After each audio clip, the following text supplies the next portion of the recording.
তপ্ত যখন বাংলাদেশ, ঠিক সেই সময় দিনহাটা চৌধুরীহাট ভারত বাংলাদেশ সীমান্ত, ঠিক এখান থেকে উদ্ধার হয়েছে পাকিস্তানে তৈরি মর্টার শেল। গতকাল এক কৃষক তার জমি খোঁড়ার সময় এই শেলটি লক্ষ্য করেন। আমাদের প্রতিনিধি শুভেন্দু ভট্টাচার্য এই মুহূর্তে সরাসরি রয়েছেন আমাদের সঙ্গে। শুভেন্দু, এই পাকিস্তানে তৈরি মর্টার শেল এই জমিতে, এই কৃষকের জমিতে কিভাবে এলো, কি বলছে বিএসএফ, যারা ইতিমধ্যেই মর্টার শেলটি হেফাজতে নিয়েছে?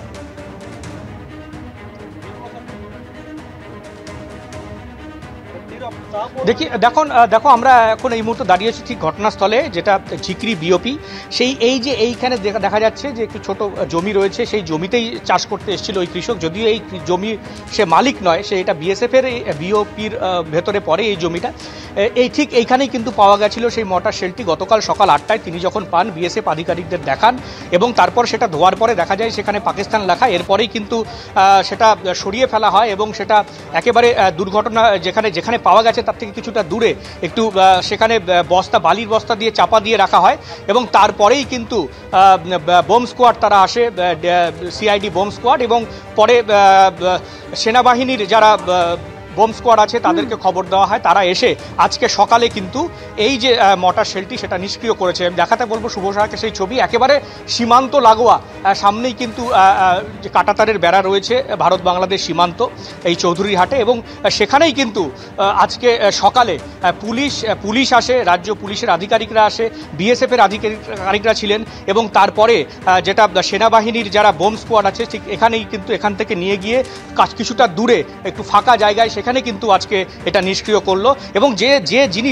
পেয়েছেন তিনি যেটা জানালেন যে তিনি যখন সকালে এইখানে চাষ করতে এসেছিলেন সেখানে কিন্তু তিনি ওই একটা লোহার মতো বস্তু দেখতে পান এবং বিএসএফ আধিকারিকদের কাছে নিয়ে যান। তারপরে বিএসএফ আধিকারিকরা যখন বিষয়টি বুঝতে পারে এটা কি, তারপরেই কিন্তু এটা সুরক্ষিত স্থানে নিয়ে এসে সেখানে সুরক্ষিত করা হয় এবং বিএসএফ গতকাল সারাদিন এবং আজকে সকাল পর্যন্ত কিন্তু সেটা পাহারায় ছিল এবং ইতিমধ্যেই সেটা নিষ্ক্রিয় করা হয়েছে। স্বাভাবিকভাবেই স্বস্তির নিঃশ্বাস পড়েছে এলাকাবাসীর মধ্যে। একেবারে ধন্যবাদ শুভেন্দু।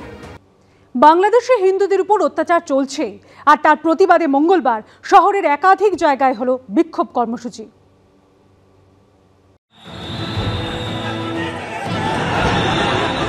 বাংলাদেশে সন্ন্যাসী চিন্ময় কৃষ্ণ দাসের গ্রেফতারি, হিন্দুদের ওপর লাগাতার অত্যাচারের ঘটনায় ক্ষোভে ফুঁসছে এপার বাংলা।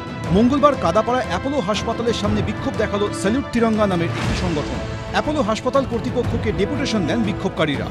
বেসরকারি হসপিটালে আমরা যাব, এটা দিয়ে শুরু। তারা যদি না শোনে আমরা বৃহত্তর আন্দোলনে নামবো, যাতে বাংলাদেশিরা কোনো রকমভাবে ট্রিটমেন্ট না পায়। বাংলাদেশে হিন্দুদের ওপর অত্যাচার বন্ধের দাবিতে এদিন টালিগঞ্জ মেট্রো স্টেশন থেকে রাসবিহারী মোড় পর্যন্ত মিছিল করে মহাকালনাথ যোগী সেনা সেবা সংঘ। আমরা সাম্প্রদায়িক বজায় রাখার জন্য আজকে আমরা শান্তির জন্য হাঁটছি, যাতে আমরা আমাদের যে ধর্ম, সনাতন ধর্ম আমাদের শিখিয়েছে এক হাতে শাস্ত্র আর এক হাতে অস্ত্র, আমরা তাই এই বার্তা দিচ্ছি। আমরা শাস্ত্র যতক্ষণ ধরে আছি ততক্ষণ আমরা শান্তিতে আছি।